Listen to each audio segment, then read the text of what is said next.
골로새서 1장 24절부터 29절까지 있는 하나님의 말씀, 다 같이 우리 한 목소리로 합독합니다. 나는 이제 너희를 위하여 받는 괴로움을 기뻐하고 그리스도의 남은 고난을 그의 몸된 교회를 위하여 내 육체에 채우노라. 내가 그리스도의 일꾼 된 것은 하나님이 너희를 위하여 내게 주신 직분을 따라 하나님의 말씀을 이루려 함이니라. 이 비밀은 만세와 만대로부터 감추었던 것인데 이제는 그의 성도들에게 나타났고 하나님이 그들로 하여금 이 비밀의 영광이 이방인 가운데 얼마나 풍성한지를 알게 하려 하심이라. 이 비밀은 너희 안에 계신 그리스도니 곧 영광의 소망이니라. 우리가 그를 전파하여 각 사람을 권하고 모든 지혜로 각 사람을 가르침은 각 사람을 그리스도 안에서 완전한 자로 세우려 함이니 이를 위하여 나도 내 속에서 능력으로 역사하시는 이의 역사를 따라 힘을 다하여 수고하노라. 아멘. 아멘. 어느 회사에서 일어난 일입니다.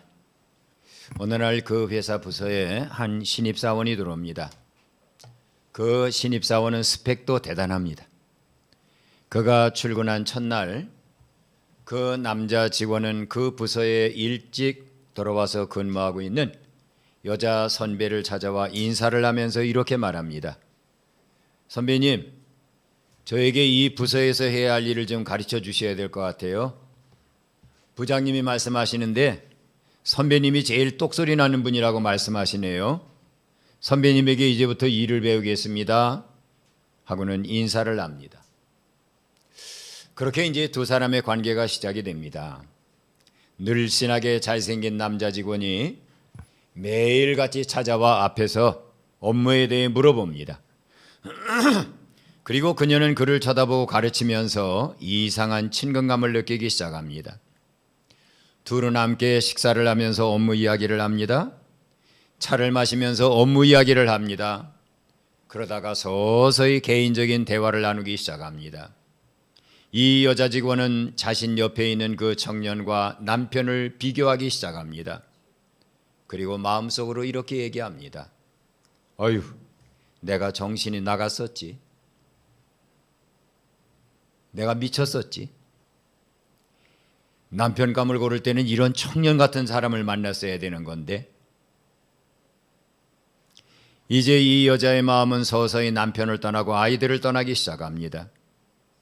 그리고 집에서도 회사에서도 마음은 온통 그 남자 직원에게 쏠리기 시작합니다. 부지런히 백화점을 가서 새 옷을 사서 입고 회사에 갑니다. 그리고 그 직원에게 자신의 모습이 어떤지를 물어봅니다. 머리 스타일도 몸매도 옷도 모두 그 남자 직원 취향에 맞추려고 몸부림을 칩니다. 그러면서 둘은 아주 빠른 속도로 가까워집니다. 이제는 호칭이 선배님이 아니라 자기가 되었습니다. 자기. 오피스 허스번드가 생긴 겁니다. 점점 관계는 깊어져 갑니다. 그 여자는 남편과 있었던 갈등 이야기, 아이들과 삶을 살아가며 일어나는 모든 사소한 일들도 전부 그 신입사원에게 말을 합니다. 그러면 그 사원은 조용히 자기 여자 선배 직원이 하는 말을 들어주면서 그렇죠. 선배님 마음이 얼마나 아프셨겠어요. 마음이 많이 상하셨겠어요. 아이들은 왜 그렇게 속을 새긴데요. 남편은 왜 그렇게 무심하대요.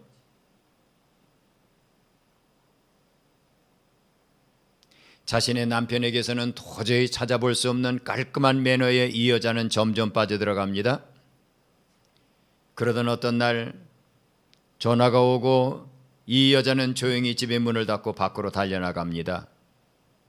그리고 그 남자와 비밀스러운 통화를 이야기합니다.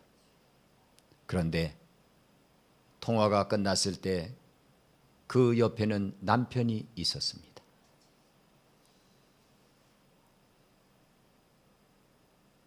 남편은 분노가 치밀고 속이 상했지만 아내를 데리고 집으로 들어옵니다.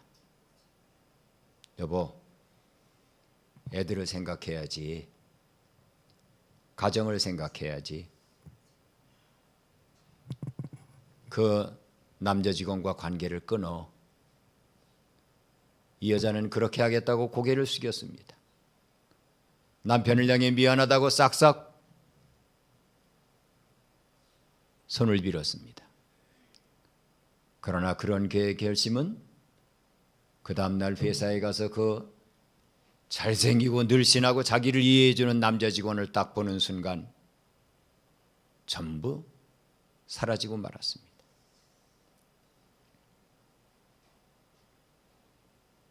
끝내 이 여자 직원은 가정생활을 포기하기로 하고 이혼을 하고 집을 나옵니다.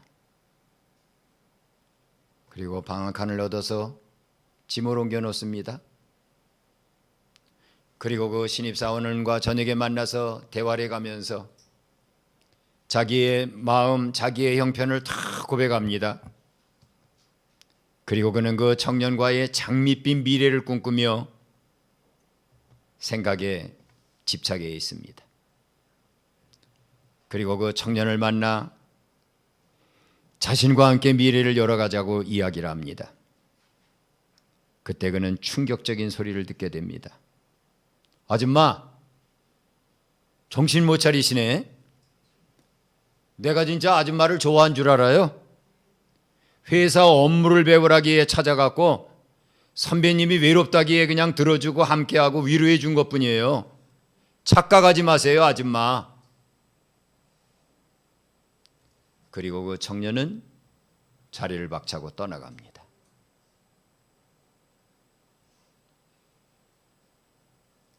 이제 이 여자 직원은 어디로 가야죠? 갈 집은 있습니다. 얻어놨으니까. 그러나 돌아갈 가정은 없습니다. 이게 여러분 이 한 사람만의 문제겠습니까? 너무나도 많은 사람들이 오피스 허스번드, 오피스 와이프를 두고 생활해요. 그리고 대한민국은 서서히 무너져 갑니다. 이 여자는 어디로 돌아가죠? 잠을 자고 밥을 해 먹을 집은 있어요. 그런데 이제 돌아갈 가정은 없는 겁니다. 이런 일이 영적인 우리들의 삶에서도 그대로 일어난다는 사실입니다. 많은 성도들이 자신의 육신이 드나드는 집인 교회는 있습니다. 그러나 자신의 영혼이 머물고 영적 가족과 함께 생활하고 그 속에서 웃고 그 속에서 울면서 천국을 향해 자라갈 영혼의 가정을 잃어버린 성도들이 얼마나 많은지 모릅니다.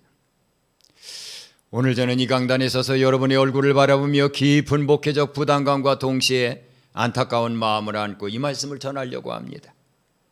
우리가 믿는 예수님, 온 우주의 창조주이시며 만물의 주관자이신 그분께서 왜 이 낮고 천한 땅에 오셔서 금오진 수치와 조롱을 당하시며 십자가에서 피 흘려 죽으셔야만 했습니까? 우리는 아주 간단하게 얘기합니다. 그거야 목사님, 나 같은 죄인 구원해서 천국 데려가시려고 그런 거죠. 맞는 말입니다. 그러나 그 대답이 전부는 아닙니다. 십자가 고난 뒤에는 하나님의 더 크고 놀라운 가슴 벅찬 비밀과 꿈이 감추어져 있습니다. 그것은 바로 당신의 생명과 피를 값으로 지불하고 그리스도의 몸된 교회를 이 땅에 탄생시켜서 죄인들에게 도저히 들어올 수 없는 하나님의 생명이 들어올 수 있는 길을 만들기 위해 예수님이 이 땅에 오신 겁니다. 에베소 5장 25절에서 사도 바울은 이렇게 증언합니다. 그리스도께서 교회를 사랑하시고 그 교회를 위하여 자신을 주신과 같이 하라.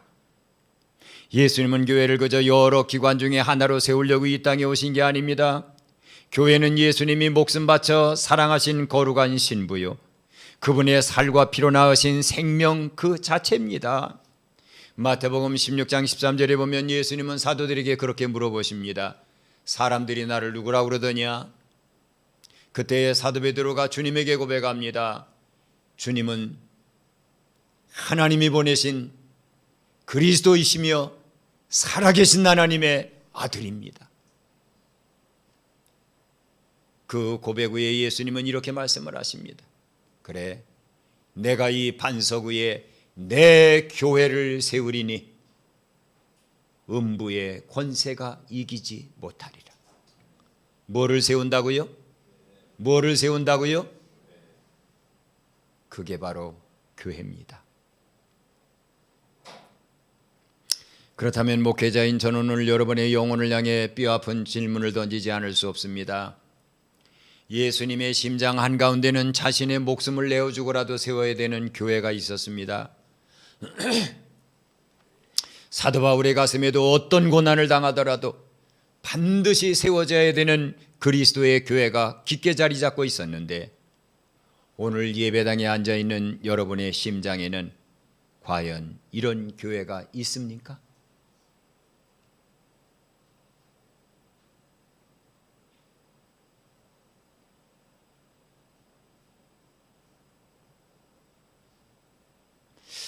오늘 저는 예수님과 사도 바울의 피 끓는 고백을 거울 삼아서 우리 신앙의 적나라한 현주소를 세 가지 모습으로 점검해 보며 하나님 앞에 살려달라고 부르짖고자 합니다. 첫째로는 아예 삶에서 교회를 지워버린 사람들이 있습니다. 가장 먼저 제 마음을 무너지게 하고 뼈저리게 아프게 하는 영혼들은 교회의 참된 의미를 알지 못한 채 공동체를 떠나 마음속에서 교회를 이미 지워버린 사람들입니다. 성도 여러분, 참으로 가슴 아픈 통계가 있죠. 코로나19가 우리에게 오기 전에 한국교회는 약 7만의 교회가 있었습니다. 그러나 2년 동안 코로나를 앓고 나서 한국교회에는 13,000개의 교회가 사라졌습니다. 그리고 수도 없이 많은 성도들이 교회를 떠났습니다. 그런데 더 가슴 아픈 통계는 성도도 수백만 명이 줄었지만 줄은 그 성도들 중에 오늘도 150만 명에서 200만 명이 되는 사람들이 교회는 안 갑니다. 그리고 그들은 인터넷을 통해서 자기가 입맛에 맞는 목회자, 그리고 자기 취향에 맞는 교회에 가서 예배를 드립니다. 그리고 그는 그렇게 얘기합니다. 굳이 교회 가서 상처받을 필요 있나? 헌금은 계좌로 이체하고 집에서 가족끼리 그냥 편안하게 예배드리고, 이게 얼마나 좋아? 과연 얼마나 좋을까요? 목회자로서 저는 그분들이 과거 교회 안에서 얼마나 사람에게 실망하고 아팠을지를 짐작하며 가슴이 미어집니다. 하지만 여러분, 아무리 인간적인 이유가 그럴듯해도 성경과 진리에 비추어 볼 때 이것은 너무나도 비참하고 불쌍한 영적 고립, 치명적인 무지입니다. 어떠한 사람이 나는 손을 더럽히지 않을 거야 절대로, 그리고는 양손을 잘라냅니다. 손을 더럽히지 않기 위해서. 그리고 잘라낸 자기의 두 손을 알코올 비커에 조심스럽게 갖다 놓습니다. 그리고 그는 얘기합니다. 야, 이제 나는 다시는 세상에서 내 손을 더럽힐 일이 없겠네. 그럴까요? 몸에서 떨어진 지체는 그때부터 생명의 일을 할 수 없습니다. 인터넷을 통해서 자기 취향에 맞는 예배를 드려가면서 예수님을 믿고 있는 줄로 착각하는 사람들, 그들은 이미 예수 그리스도에게서 자기가 떨어져 있다는 것조차도 모릅니다. 교회에서 상처받는 대신에 묵윤실에서, 상처받을 일이 아무것도 없는 묵윤실에서 나는 신앙생활을 아주 잘하고 있는 거야, 이렇게 착각을 하고 있습니다. 성경은 교회를 그리스도의 몸이라고 선포합니다. 단순한 건물이 아니고 단순한 사람의 모임이 아닙니다. 예수님의 피가 흐르는 생명 공동체입니다. 나와 성향이 맞지 않는 개파간 사람들과 부딪힙니다. 때로는 가시 같은 아픈 말들에 찌려 피를 흘리면서도 나를 용서하신 십자가의 은혜가 너무나도 고마워서 그 자리를 떠나지 않고 지킵니다. 그리고 그 형제를 끌어안고 용서해냅니다. 이게 바로 영적인 피 튀기는 영적 전쟁입니다. 그런데 그러한 일을 통해 우리는 하나님의 거룩한 신부로 우리가 다듬어지고 성장한다는 사실입니다. 혼자 가정에서 식구 몇과 아니면 혼자 앉아서 인터넷 TV 예배를 드려가면서 예배를 잘 드렸다고 생각하지만 예수님은 그렇게 말씀하셨습니다.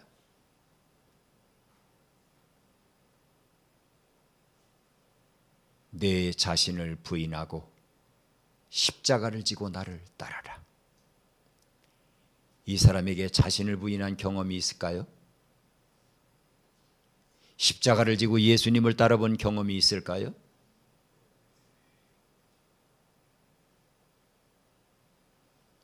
그런데 이런 영적 무지와 교만에 빠져 있는 사람이 오늘도 150만에서 200만입니다.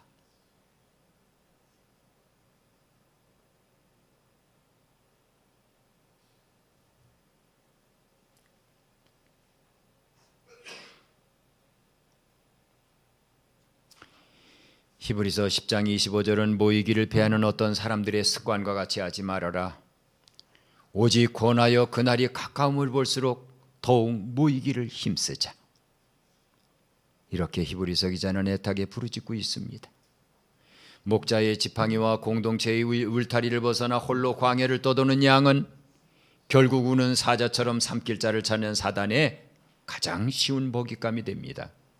그러기에 여기 이단에 끌려가고 저기 이단에 끌려가고 말도 안 되는 여자 하나님을 하나님으로 숭배하면서 그들은 찬송하며 예배를 드리고 있습니다. 감옥을 들랑달랑거리는 그 불쌍한 노인을 재림 예수로 섬겨가면서 그들은 환호하고 있습니다. 여러분, 둘째로는 육신의 머리에는 교회가 있지만 그의 마음과 영에는 교회가 없는 성도들이 있습니다. 주일마다 육신의 몸은 이 거룩한 예배당에 와 앉아 있지만 그의 마음에는 십자가의 은혜가 전혀 없는 성도의 모습입니다.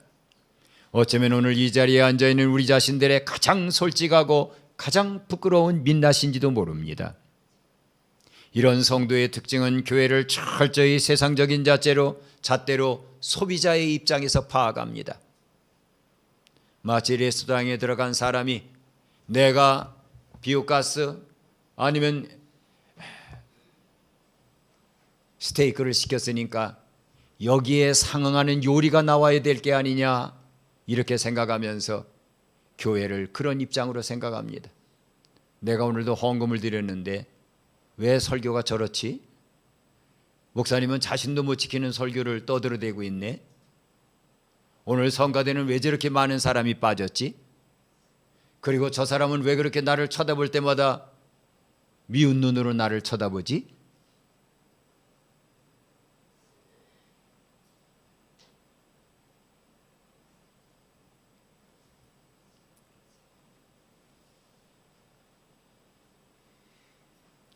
암만 내가 이 교회를 돌아봐도 소망이 안 보여.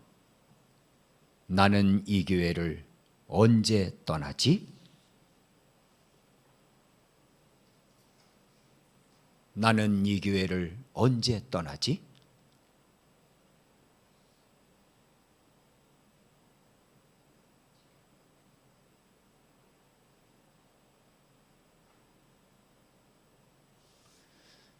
요한복음 6장에 보면 예수님이 내가 생명의 떡이고 생명의 피다 그 말씀을 하셨을 때 예수님을 둘러쌌던 모든 무리들이 다 떠납니다. 12 사도들만 떨렁 남았습니다. 그때 예수님이 그 사도들을 향해 그렇게 말합니다. 얘들아, 너희도 가려느냐? 갈 테면 가라. 그때 베드로는 예수님을 향해 그렇게 고백합니다. 주님, 우리는 어디에 가도 예수님에게 들은 영생의 말씀을 듣지 못합니다. 우리가 누구에게로 가겠습니까?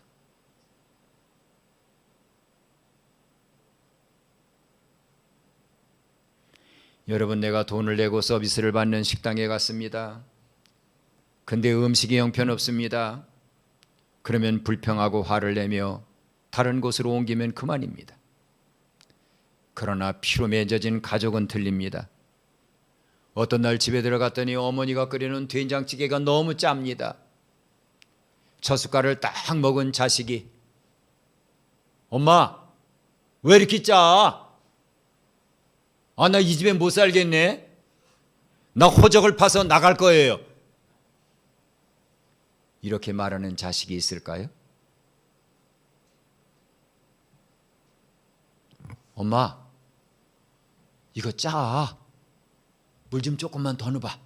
그리고 다시 끓여봐. 그런데도 짭니다. 그러면 그 자식들은 엄마와 함께 된장찌개를 가운데 놓고 그 짠 음식을 보면서 엄마 신한 염전이 조금 옮겨온 것 같은데 그래도 먹을만해. 그리고 깔깔거리고 웃어가면서 그 짠 음식을 먹는 게 가족 아닙니까?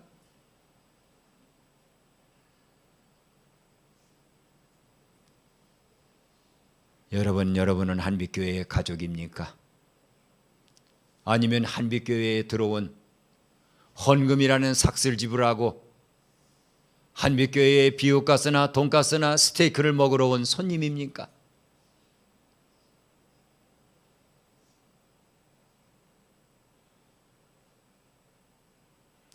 왜 이토록 많은 성도가 하나님의 집에서 손님처럼 구경꾼처럼 차갑게 식어갑니까? 목회자인 제 눈에는 그 병의 원인이 분명하게 보입니다. 선명하게 보이기에 가슴이 찢어질 듯이 아픕니다. 그것은 바로 그 영혼이 아직 골고다 언덕의 십자가, 그 처절하고 피 묻은 은혜를 가슴으로 경험하지 못했기 때문입니다. 그러기에 설교는 강연으로 들립니다. 기도는 연불로 생각이 됩니다. 교회 생활은 억압과 강요로밖에는 인식이 되지 않습니다. 일주일을 살아가면서 그에게는 가장 괴롭고 가장 힘든 날이 바로 주일날입니다. 그러나 자신이 지옥의 밑바닥에 떨어져 영원히 저주받아 마땅한 냄새나고 추악한 죄인이라는 사실을 뼈저리게 깨달아본 사람, 나 같은 쓰레기만 또 못한 인간을 살리려고 예수님이 자신의 몸을 찢고 피를 흘렸구나 하는, 그리고 나에게 생명을 주셨구나 하고 십자가를 통해 예수님의 생명을 먹어본 사람,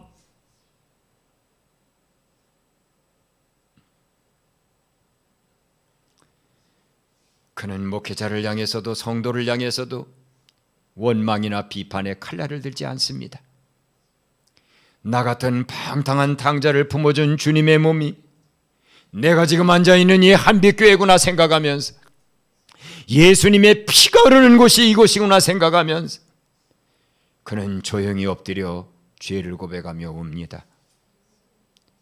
그리고 자신의 주위 사람을 보며 그들을 위해 함께 울어줍니다.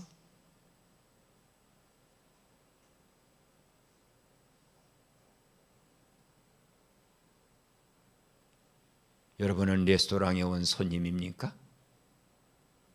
설교라는 음식을 먹기 위해서?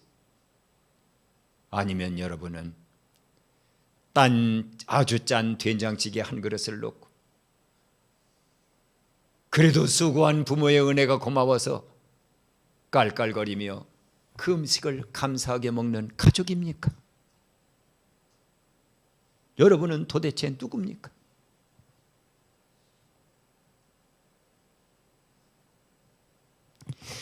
셋째로, 오늘 본문에 나오는 사도 바울과 같이 그리스도의 몸된 교회를 위해서라면 어떤 고난도 마다하지 않는 참된 성도들이 있습니다.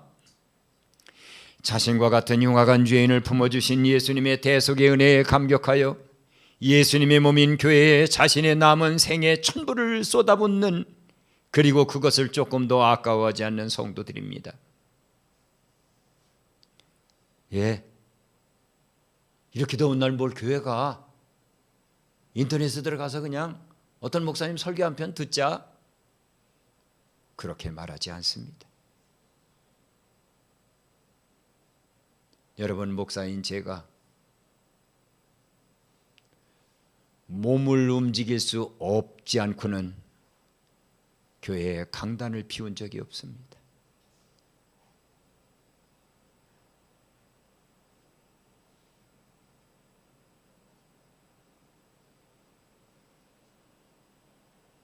그런데 여러분은 왜 그 예배의 자리를 비웁니까?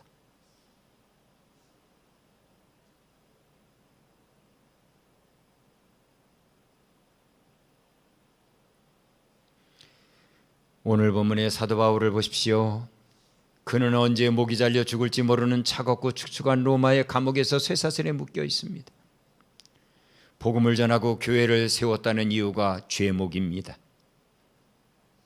그런데 캄캄한 감옥에서 울려 퍼지는 바울의 목소리는 탄식이 아닙니다. 세상이 감당할 수 없는 환희의 찬양입니다. 오늘 골로새서 1장 24절에 바울은 이렇게 고백합니다. 여러분, 나는 이제 당신들을 위하여 받는 괴로움을 원망합니다 하지 않았습니다. 불평합니다 하지 않았습니다. 기뻐하고, 당신들을 위해 받는 괴로움을 기뻐하고, 그리스도의 남은 고난을 그의 몸된 교회가 세워진다면 나는 그 고난을 내 육체에 꽉 채우겠습니다.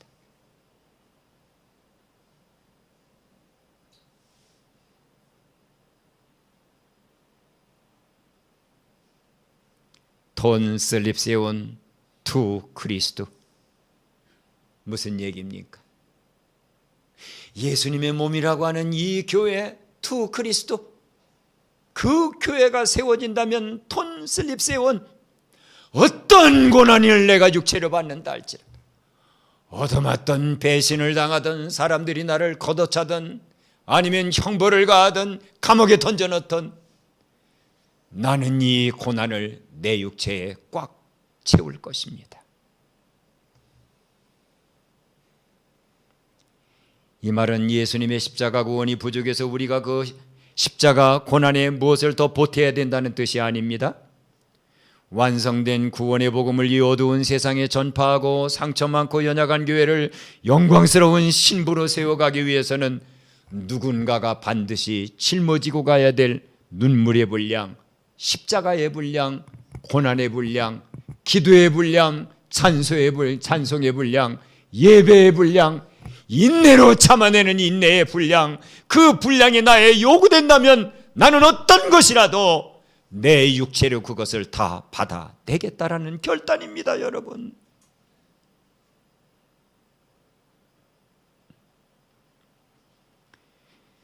우리 선배들은 우리같이 이렇게 예배에 무관심하지 않았습니다.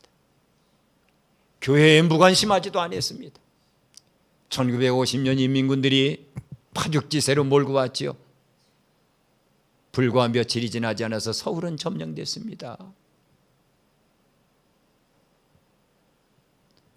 그때 영락교회의 김흥락 장로님 45살 먹은 한참 때의 젊은 장로님입니다.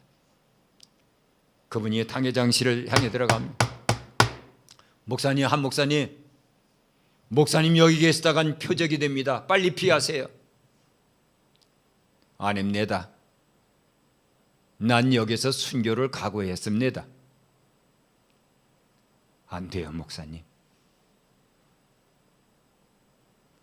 이북에서 여기에 넘어와 있고 전쟁이 끝나면 수도 없이 많은 이북의 피난민들이 올 텐데 목사님은 목사님 몸 하나의 몸이 아닙니다 하고 한경직 목사님과 중요 직분자들을 피난을 보내고 자기는 그 교회를 지킵니다. 얼마 있다가 인민군이 교회에 몰려왔어요. 그 교회를 탄약고로 회의 장소로 쓰기 시작합니다. 그때는 그들을 막아서서 여기는 신성한 교회예요. 이 깐나 새끼, 네가 뭐라? 네, 나는 이 교회 장로요. 그는 붙들렸고 잔인한 인민군의 총에 의해 그 자리에서 순교했습니다.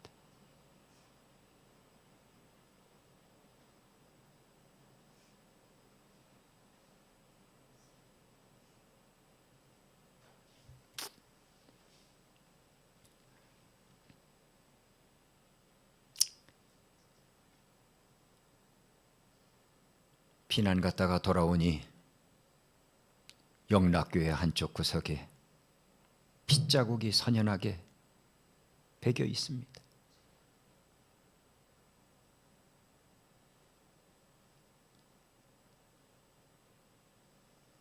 한경직 목사님이 무릎을 꿇고 피난 갔던 성도들이 무릎을 꿇고 두 손을 들고 눈물을 흘려가며 기도합니다. 하나님, 이렇게까지 영락교회를 사랑한 장로님의 피를 우리가 헛되지 않게 해주세요.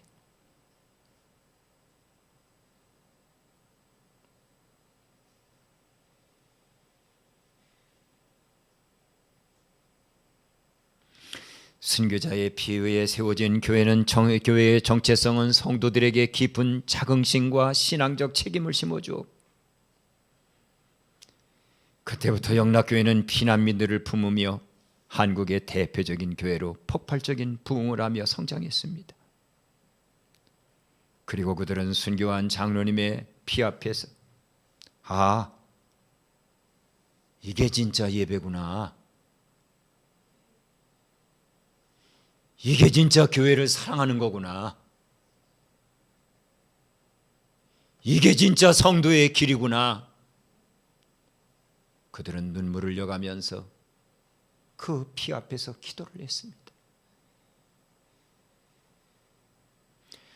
아무도 돌보지 않는 교회의 화장실 바닥을 닦으며 헌신하는 성도, 누가 알아주지 않아도 교회의 문제를 내 문제보다 더 귀히 알고 하늘을 응시하며 기도하는 성도, 교회 안에서 때때로는 다툼이 있고 억울한 오해를 당해도 뒤로 물러가지 않고 조용히 침묵하며 자기의 가슴을 열어 하나님께 보이는 성도, 이분들이라고 왜 교회에서 큰 소리를 하고 싶지 않겠습니까? 왜 따져보고 싶지 않겠습니까? 그러나 나 같은 죄인 살려주신 은혜가 너무나도 커서 주님의 몸된 교회가 조금이라도 상처를 입을까 봐 그 고난을 내 마음 몸에 채우고 이겨 나가는 겁니다. 이처럼 예수님의 십자가 사랑 앞에서 온전히 회개한 영혼은 매 예배 시간마다 어떠한 일이 일어나는지 압니까? 이 교회가 만수동에 있는 건물이 아니라 이 한빛교회가 예수님의 피 위에 세워진 교회로구나 하는 그 교회의 가치와 의미를 진짜 알고 있는 성도에게는 예배 시간에 무슨 일이 일어나는지 압니까? 그 성도에게는 예배를 드리면서 너무나도 신비한 일이 일어납니다. 하나님, 저는 일주일을 살면서 이러이러한 죄를 졌습니다 하고 그의 눈에서는 분명히 눈물이 떨어지고 있는데 마음속에서는 뭔가가 씻겨져 나간 시원함을 경험합니다. 시원함.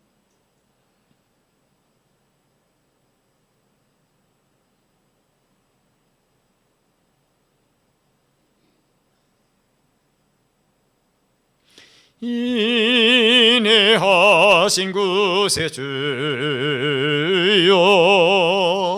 내 말 들으사 죄인 오라 하실 때에 날 부르소서. 주여 주여 내 부르소 죄인 오라실 때에 날 부르소서.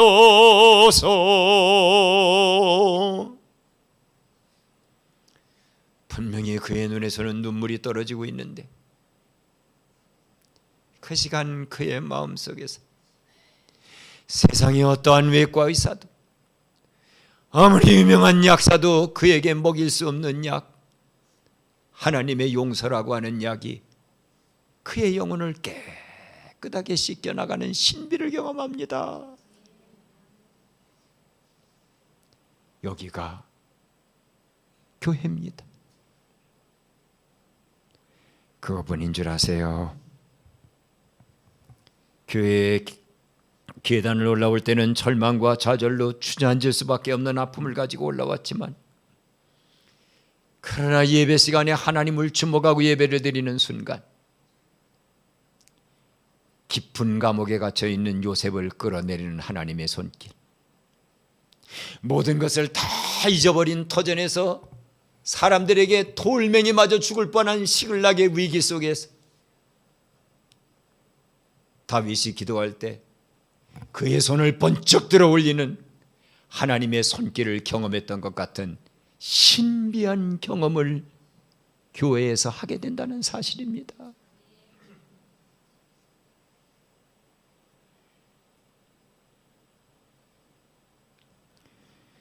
그리고 그는 자신의 가정 가장 깊은 곳까지 영혼을 거지러 일하시러 오시는, 임재하시러 오시는 하나님의 구원의 능력을 삭개오처럼 경험하게 됩니다. 남편은 돌아오지 않았는데, 자식은 돌아오지 않았는데 하나님이 확신을 줍니다. 예, 내 남편 돌아온다. 내 자식을 내가 불쌍히 여기마.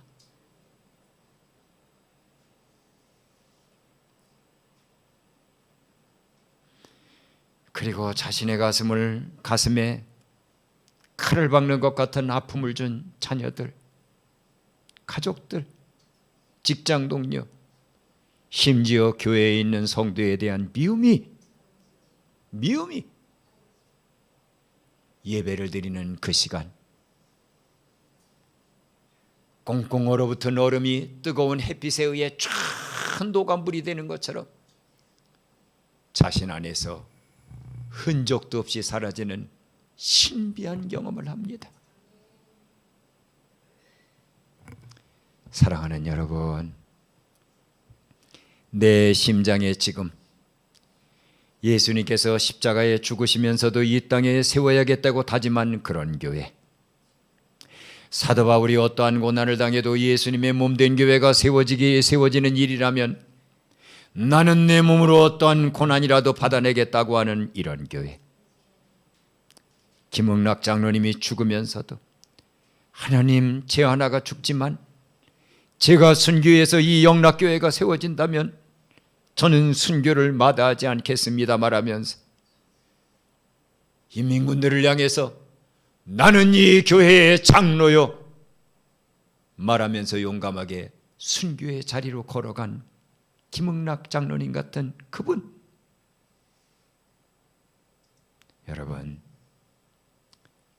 이런 다짐을 할 교회가 우리의 심장 속에 있습니까? 우리의 심장은 인터넷과 모니터 뒤에 숨어 교회를 차갑게 외면해버리는 교만한 심정은 아닌지요? 날카로운 비판의 메스만을 들고 교회에서 되어지는 모든 일들을 전부 내 중심으로 판단하고 다른 사람까지도 시험 들게 만드는 레스토랑의 손님과 같은 심장은 아닙니까? 아니면 교회를 위해 피 흘린 예수님과 사도 바울, 그리고 순교자들의 그 뜨거운 피가 흐르고 있는 심장입니까? 오늘 이 시간 성령의 불길이 우리의 완악한 심령을 태워주시기를 소망합니다. 그 무관심하게 교회를 드나들었던 우리의 심령이 우리를 어여삐 보시는 하나님을 향해 활짝 열려지기를 축원합니다. 그리고 목사의 얼굴을 보고 가는 예배가, 설교 몇 마디를 듣고 가는 귀가, 십자가에 나를 위해 못 박힌 선연한 예수 그리스도의 고난을 눈앞에 보고 나를 향해 너는 내 아들이다 딸이다 말씀하시는 하나님의 금성을 듣는 역사가 일어나기를 축원합니다. 교회 안에서 연약한 지체들의 허물이 보입니까? 목사의 부족함이 보입니까? 장로의 연약함이 보입니까? 다른 사람의 교인답지 못한 모습이 보입니까? 그런 교회를 내버리고 떠나가고 싶은 모습이 내 마음에 듭니까? 그것은 우리가 이 교회를 정죄하고 도망치라고 보여준 것이 아닙니다. 하나님은 그런 우리에게 이렇게 말씀을 하십니다. 아무개야, 내가 그곳에 깊이 들어가 자식들의 잘못을 넓은 팔로 안아 삭히는 엄마 같은 사람이 되면 되지 않니? 내 눈물로 그들을 안아줘라.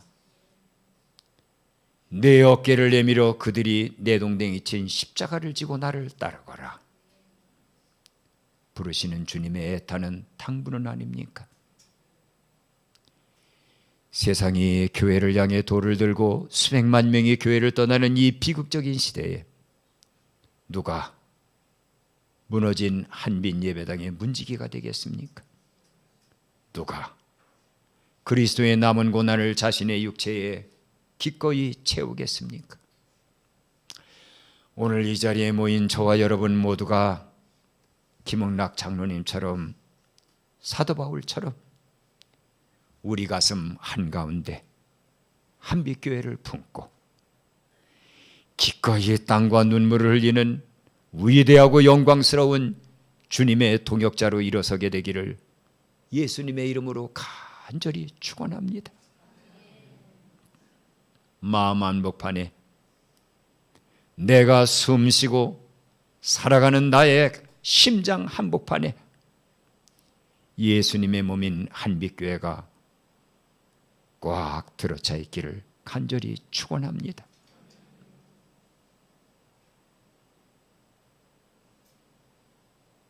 우리가 예수 그리스도를 만날 때 주님은 그런 성도에게 이렇게 말씀하실 겁니다. 얘야, 나 너 봤다. 예수님 어떤 모습을 봤는데요? 내가 더운 여름 땀을 뻘뻘 흘리며 예배의 자리에 참석하려고 그 한여름의 더위를 무릅쓰고 걸어가는 내 땀방울을 나는 봤지. 추위에 꽁꽁 손을 호호 불면서 내가 이 교회를 지키겠다고 달려가는 너의 그 발걸음을 나는 봤다. 얘야, 나는 들었어. 교회를 통해 내가 많은 상처를 받았음에도 불구하고 하나님, 내가 이 영혼들을 품을 수 있게 해주세요.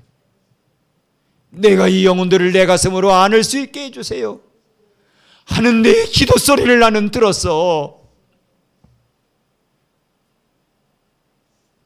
그리고 나는 느꼈다. 내가 드린 11조보다도 다른 헌금보다도 내 가슴을 찢어서 나를 닮아보려고, 깨끗한 영혼으로 살아보려고 몸부림을 치는 너의 영혼의 고동소리를 나는 들었어. 여러분, 이런 칭찬을 우리가 주님에게 들어야 되지 않겠습니까? 그러한 우리 한빛가족 모두가 되기를 예수님의 이름으로 간절히 축원합니다. 208장입니다. 얘야, 교회가 어떤 곳인지 아니? 내가 몸을 찢은 곳, 내가 피를 흘린 내 몸이다. 자신의 살과 피를 찢어 하나님의 생명이 내려올 수 있는 길을 예비해 주신 우리 주 예수 그리스도, 주님의 은혜와 오늘도 교회의 의미를 적말하는 영혼,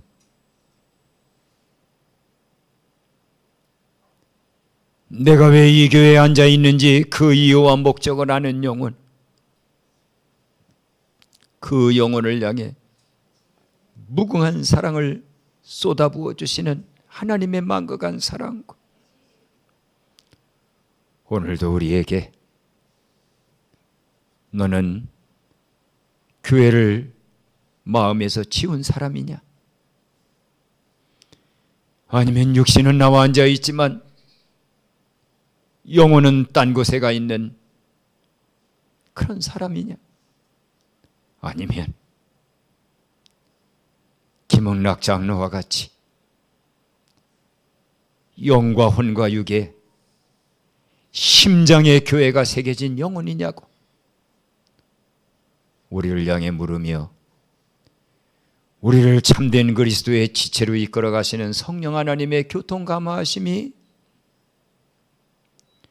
오늘 예배에 참여한 우리 모두 위에 이제로부터 영원토록 함께 계실지어다.